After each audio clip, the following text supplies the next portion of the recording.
त्रेता युग में एक समय धर्म कर्म से ही प्राणी जन सब हो गए, दशा हुई अति दिन।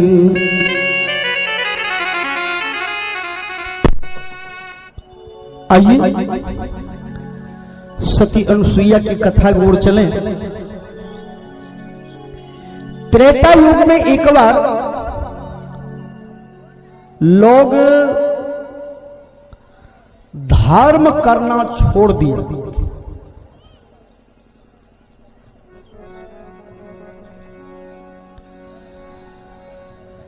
धर्म करना जब छोड़ दिया तो हुआ क्या? देवराज इंद्र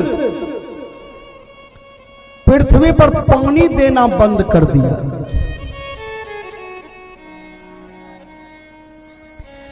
यही 40 बरस पहले इतना सत्संग नहीं होने के कारण लोग सुखी नहीं थे, दुखी थे।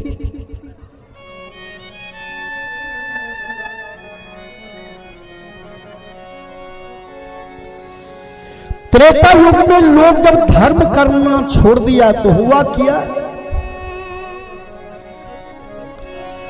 बरसों से वर्षा नहीं हुई, पड़ गया अकाल महाभारी। अरे भूखे प्यासे मरन लगे, दुख पाकर के सब नर भूखे प्यासे मरन लगे, दुख पाकर के सब नर नारी।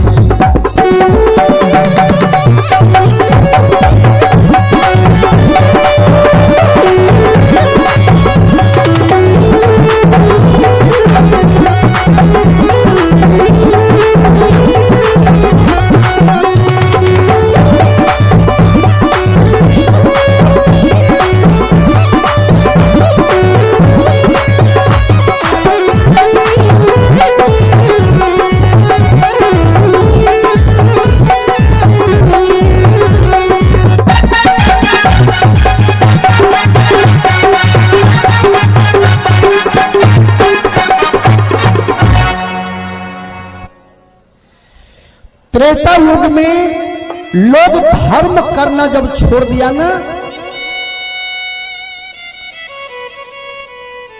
देवराज इंद्र पृथ्वी पर पानी देना बंद किया और सैकड़ों वर्ष तक बारिश नहीं हुई।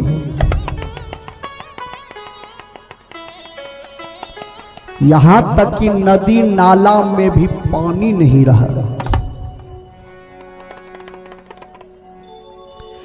वन के वृक्ष भी सूख गए।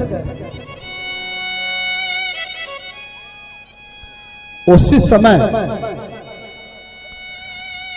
सती अनुसुईया के पति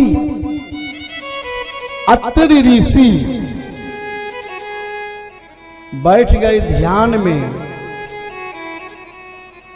धूप में। अनुसुईया ऐसी पतिव्रता नारी थी,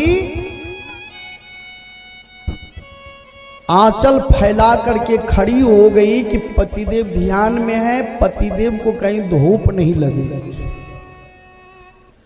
सुबह से शाम तक अनुसुईया खड़ी रहती थी।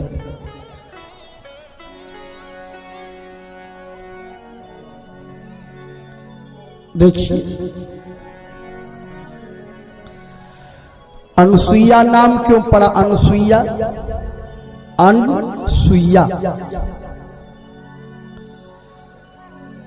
अत्रि ऋषि जो भोजन करते थे, जो अन्न थाली से नीचे गिरते थे जमीन पर, उस अन्न को सुई की नोक से उठा करके खाती थी कि मेरे पतिदेव के थाली से गिरा हुआ प्रसाद है, उसे बर्बाद नहीं होने दूंगी। अन्न सुइया, अन्न को जो सुइया से उठा करके खाती थी, इसलिए नाम प्रचलित हो गया अनुसुईया। विचार कीजिए।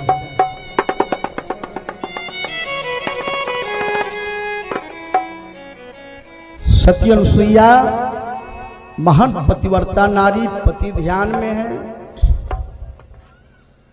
अनुसुईया आंचल फैला करके खड़ी।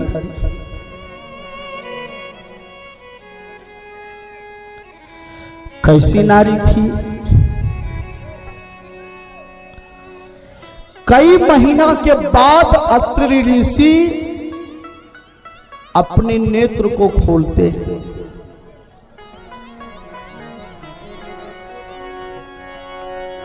खुल गई मुनि की तारे, जब अपने आंखों को खोल दिया।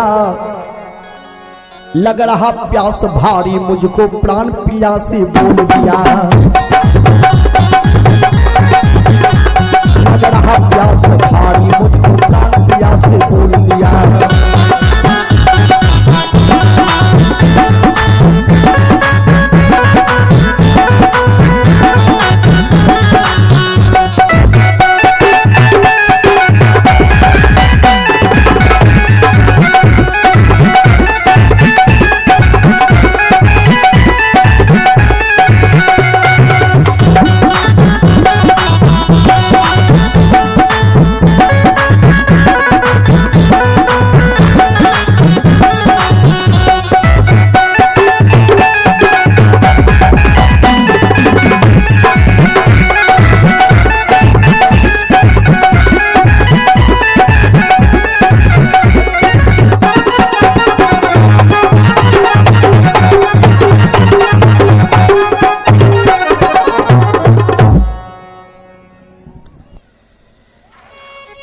कई महीना के बाद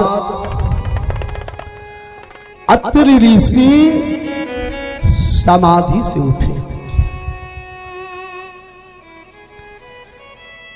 अनुसुईया से कहा, प्राण प्यारी थोड़ा सा पानी ले आओ, पानी। जबकि पानी कहीं नहीं, नदी नाला में भी पानी नहीं, जीव जंतु प्यासे मर रहे थे। उस परिस्थिति में अत्रि ऋषि ने अनुसुईया से कहा, प्राण प्यारी थोड़ा सा पानी ले आओ।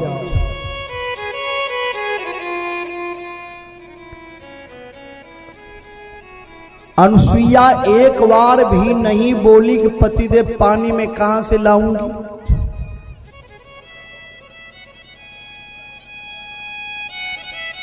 अनुसुईया बोली, पतिदेव ठीक है, मैं पानी लाने के लिए जा रही हूं।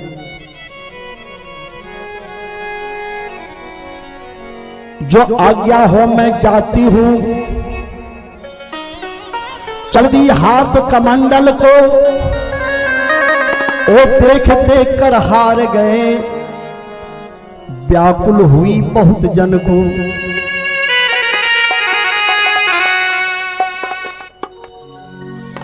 सती अनुसुईया बहुत जगह घूम गई, कहीं उसे पानी नहीं मिला।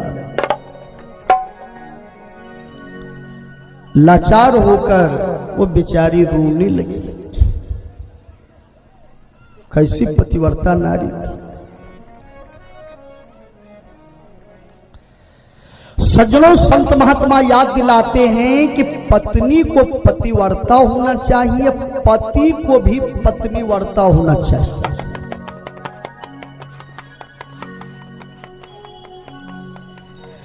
कबीर साहब मां बहनों को शिक्षा देते हैं कि पहरो पहरो है बहिना ज्ञान गजरा, भोरे उठिए बहिना अंगना बुहारी हो, अंगना बुहारी का भोजन सुधारी हो, अपना पिया के निहारो मुखड़ा, पहरो पहरो है बहिना ज्ञान गजरा। ये तो कबीर साहब कहते हैं। भगवान श्री राम दुनिया के लोगों को ये शिक्षा देते हैं कि अपना पत्नी के निहारो मुखड़ा। कहिएगा ये तो रामायण में आज तक पढ़ ले नहीं कहिए, ये अनुभव करने की जरूरी है। आपको मैं कथा सुनाऊंगा। पंचवटी में भगवान श्री राम लक्ष्मण जी सीता जी के साथ भगवान बैठे हुए थे। उस समय शूर्पणखा आई, रावण की बहन, पूरा सज धज कर। अब भगवान राम से बोली, आप मेरे साथ विवाह कर लीजिए। देखिए न मैं कितना सुंदरी हूँ, रावण की बहन हूँ, खरदूषण भी मेरे भाई हैं, कुबेर भी भाई है, आप मेरे साथ विवाह कर लीजिए न। भगवान श्री राम शूर्पणखा को नजर उठा के नहीं देखा, देखा सीता जी को।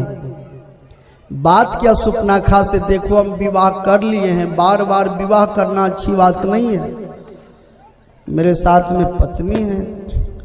शूर्पणखा बोली ये सुंदरी थोड़े हैं, उससे तो मैं ज्यादा सुंदरी हूं, आप मेरे साथ विवाह कीजिए न। भगवान राम ने कहा तुम खूब सुंदरी रहो, लेकिन तुमसे विवाह नहीं करूंगा। क्यों? पहले मैंने विवाह कर लिया है।